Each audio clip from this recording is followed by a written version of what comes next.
Hey guys, welcome back to my channel. It's your girl Marina here, and I am so excited to welcome you to the very first episode of our new series, Common Mistakes That Immigrants Make.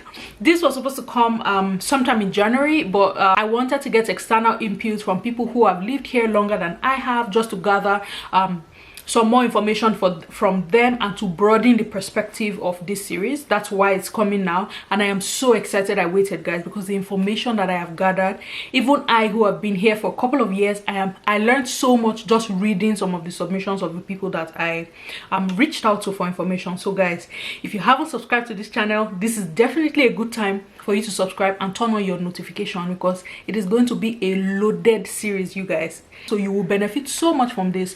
It's a good time to subscribe to this channel and turn on your notifications so that you do not miss a thing. Guys, I don't know if I'm saying this enough, but I really need you guys to subscribe to the channel. I was looking at my analytics recently, and I realized that 60% of the people who watch my videos are not subscribed. Why, guys? Why?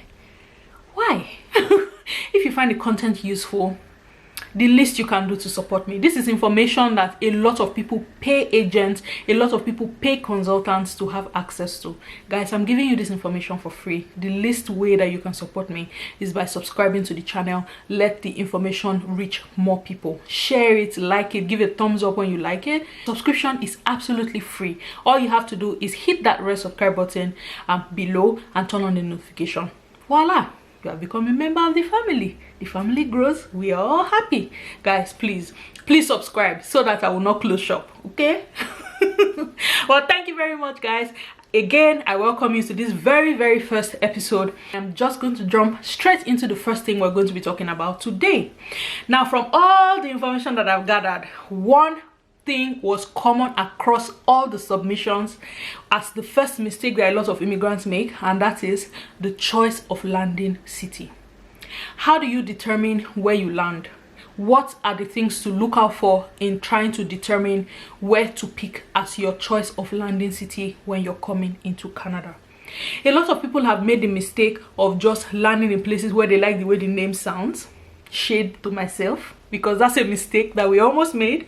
Came in through the federal skilled worker program. That means we had the option of landing anywhere in the entire country, and both of us were trying to decide, like, okay, what do we want? And we said, oh, why can't we go to Mississauga? You guys, guess why? We just like the way the name sounded. Not because we did any research. I'm glad that we did not go through with that, because it would have been hard. We did not do any proper research until we started to ask those questions. But on a serious note, why Mississauga? Why really do we want to do that before we eventually decided to come to Saskatchewan? Because we had a friend here. But too many people have made the mistake of, Toronto is where it's happening and you go there. In picking a landing city, you want to first ask yourself, with my qualification, with my previous education, with my experience, which of the provinces has a need for people like me? Which of the provinces is looking for people to fill positions like the ones I have held, or that are similar to what I have done in the past? That's what you want to be looking at. You have specialized qualification, like say you're a medical lab scientist, for instance, or you're a microbiologist, and you intend to continue in that field when you come into Canada. What you want to be looking at is provinces that need medical lab scientists, provinces that need microbiologists, certifications to practice microbiology in Canada, and see. That's how you narrow down where to go. So sometimes Toronto might look like the it place, but it is better than it people with the training that you have. Are you now going to go and land in Toronto? You're not going to the places that really need you. You're going to the place where you feel, I will look like I'm among. But really, at the end of the day, nobody they call results. It's the same Canada. So sit down, make the right decisions, make sure that you're picking these places because you have thought about it. Now, it's a different ballgame entirely if you're coming into the country through provincial nomination. That way, you're required to land in the province that has nominated you. But even at that, picking which city in the province you want to live in, you also have to consider these things. Where is the place where I am most likely going to fit in the most career-wise? You have to think about it like that. Secondly, you want to think about your proof of funds. Cost of living. Cost of living is not the same across Canada. Cost of living can even be different in cities within the same province, let alone the country. The provinces are independent of each other. The taxes are different. Everything is different. You want to check that you can afford to live there. You want to check that it is easy to live there. The cost of living is not over the roof. There are some places in Canada that are so expensive. It is not advisable for you to go and land there if there is nothing that really ties you to that province. For us, it was important that we had some ease settling in.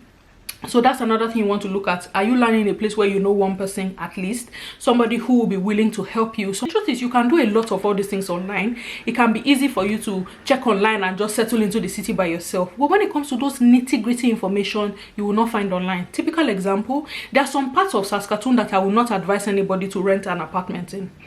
But when you look on Kijiji, you see those apartments that have been listed as vacant. You see the price, you're like, okay, it's within my price range. You contact them and you pay for it. But you don't know, it will not be put online that gang activities happen around there and that neighborhood is unsafe. You won't know that. It is somebody who has lived in the same city, somebody who has been here before you, that can tell you, no, I don't think you want to live there. That's another reason why it's important to go to where you know people, right, guys? So yeah, you want to be sure that you're putting all of these things into consideration before you finally decide where you want to land. The ease at which you can get a job, the demand for your career, the cost of living, the ease of living, the ease of networking. How easy is it to meet other professionals in this place? If you're a Nigerian and you're very particular about meeting other Nigerians, are there other Nigerians in these places? There's almost nowhere where you won't find Nigerians. Just saying. You want to be sure that you are going to a place where you can meet other people, where it is family friendly, immigrant friendly. Some places are not as friendly as others, let's just be fair. Based on where you land, you will either be setting yourself up to succeed or to fail. So you want to make sure you are putting a lot of consideration into this. You're picking the city that you finally decide to pick for the right reasons. You're checking out and doing research. Read up about the possible places, identify a number of places that you would like to live in, have valid reasons why. I got an email from somebody, I think it was sometime last week, and it is the most impressive email that I have gotten from a subscriber so far. This person knows what the requirement of her career is already in Canada. She has looked up the places, she has picked the place that she would like to learn, and she tried to explain to me the reasons why she picked this place, and I was in awe. I was very impressed. I was very excited that she had done that much work. For somebody who's still in Nigeria, she knows so much about the city that she intends to go to. That person is well on their way, already on their way to succeeding. That's the kind of work that you want to do before you just decide on any city and just go there and learn and say, okay, when we get there we'll find a way. No, I think that immigration is too long and too stressful a process for you not to pay attention to what you will do when you now eventually land. A lot of people have laid a lot of emphasis on the immigration process, that when they land, they don't know what the next line of action is. And if you don't know what your next line of action is, you will not know why you should pick where you should land.